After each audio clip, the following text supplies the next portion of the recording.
Bismillahirrahmanirrahim. Assalamualaikum warahmatullahi wabarakatuh. Alhamdulillah, wassalatu wassalamu ala rasulillah, amma ba'd. Puji syukur kehadirat Allah subhanahu wa ta'ala atas segala limpahan nikmat yang tiada terhingga. Kemudian salawat beriringkan salam kepada Nabi kita tercinta, Nabi Muhammad sallallahu alaihi wasallam. Bapak-bapak, ibu-ibu, jamaah Masjid At-Taqwa, jamaah salat zuhur yang semoga diberkahi dan dirahmati oleh Allah Subhanahu wa taala. Alhamdulillah, di siang yang berbahagia ini, di tanggal 28 Rabiul Awal tahun 1445 Hijriah, bertepatan dengan 14 Oktober 2023 Masehi. Alhamdulillah kita bisa melanjutkan pelajaran kita di Kitabul Jami', bagian akhir dari Bulughul Maram, kitab hadis yang membahas tentang fikih yang disusun oleh Al-Hafidz Ibnu Hajar Al-Asqalani rahimallahu taala. Dua bab telah kita selesaikan alhamdulillah. Bab adab 16 hadis, dan bab yang kedua albir wasilah, kebaktian, kebajikan dan keutamaan silaturahmi, menjalin hubungan silaturahim. Itu 14 hadis alhamdulillah telah kita selesaikan. Dan di siang berbahagia ini insyaallah kita akan melanjutkan masuk bab yang baru, yaitu bab zuhud dan wara.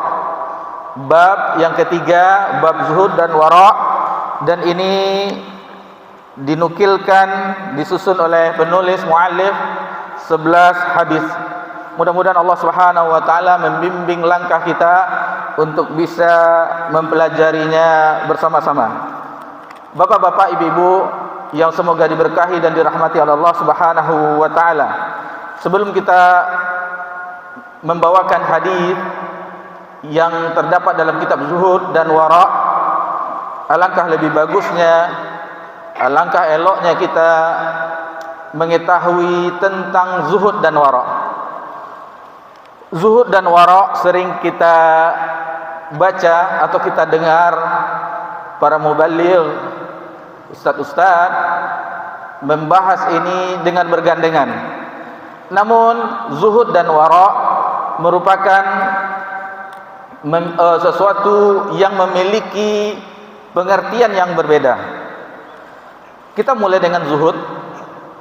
Zuhud asal katanya adalah zahida atau zahada, yazhadu zuhdan wa zahadatan.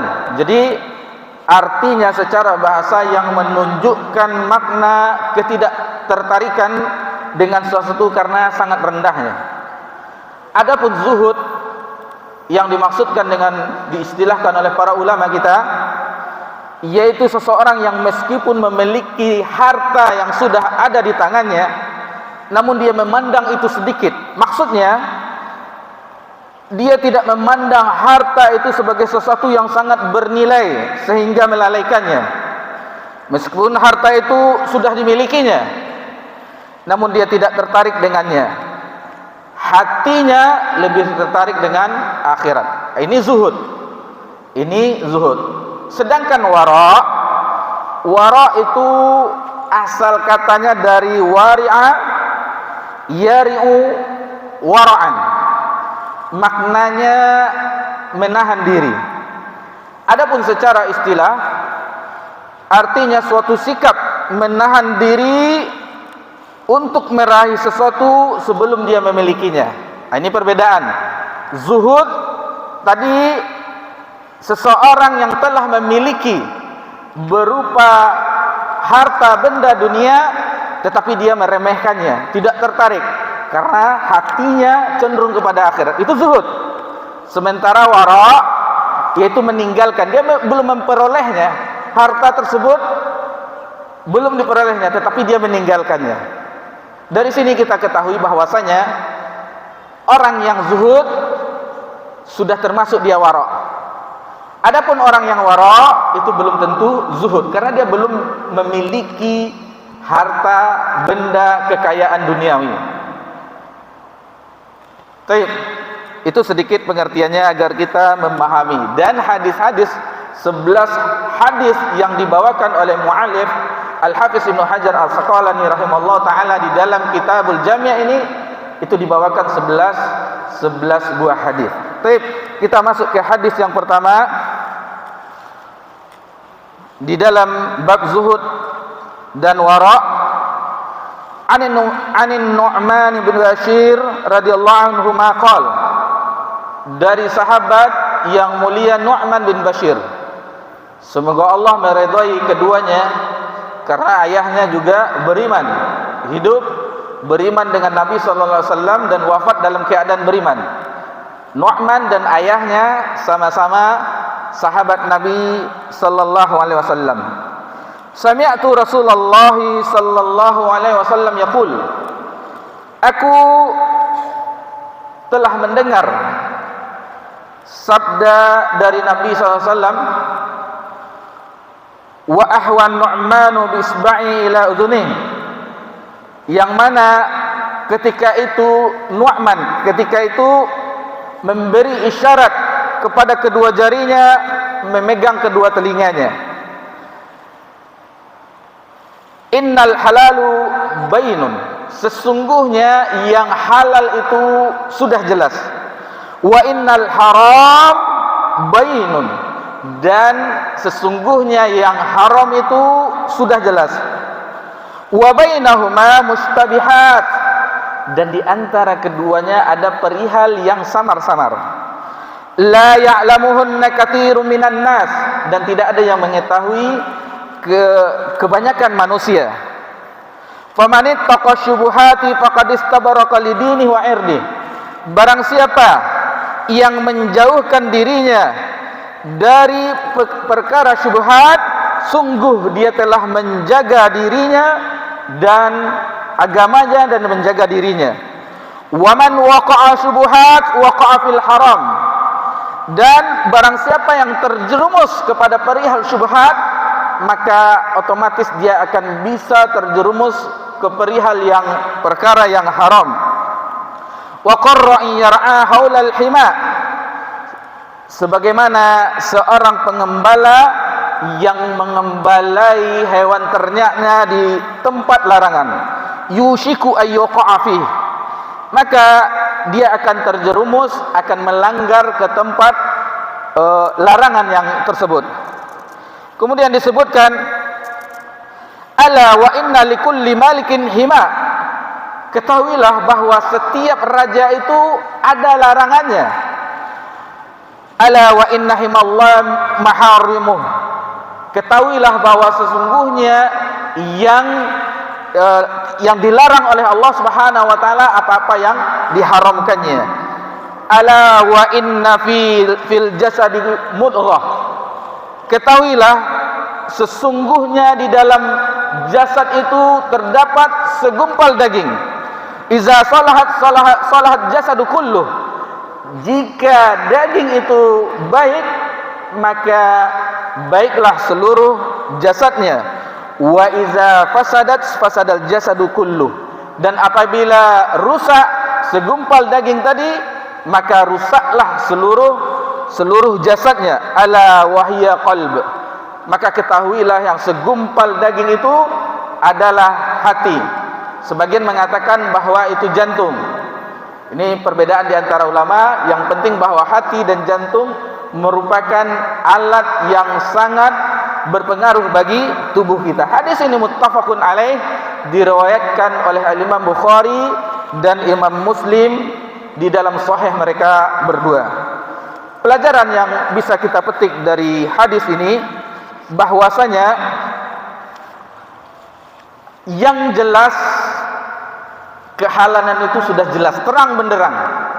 Seperti buah-buahan, apel atau air susu, itu jelas halal, sudah jelas sekali di dalam agama kita. Kemudian yang haram itu sudah jelas juga. Orang mengetahui bahwasanya bangkai daging babi itu haram.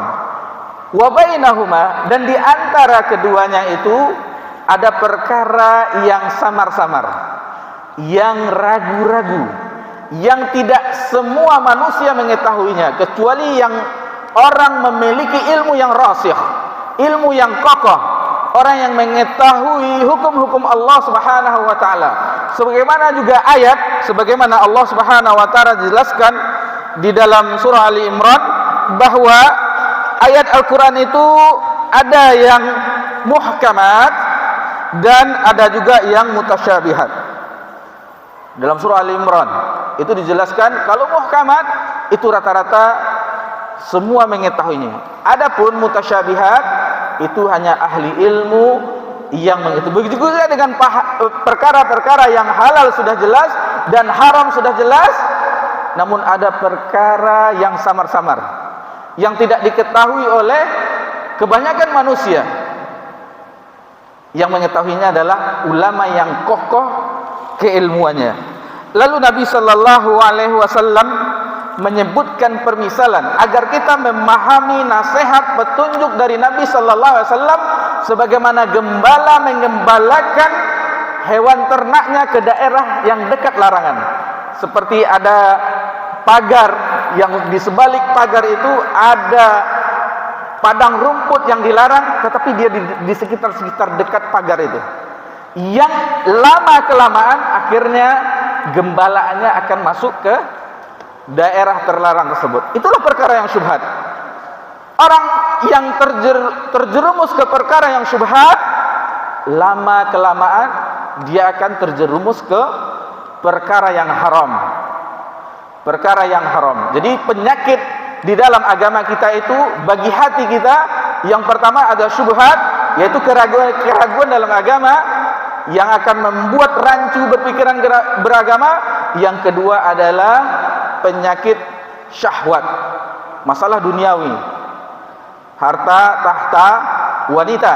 Ini masuk perkara yang syubhat. Lalu di dalam hadis ini disebutkan ala wa inna likulli malikin hima. Ketahuilah bahwa setiap raja itu ada larangannya. Ala wa inna himallahi muharimuh. Sesungguhnya ketahuilah larangan Allah itu adalah apa yang diharamkannya.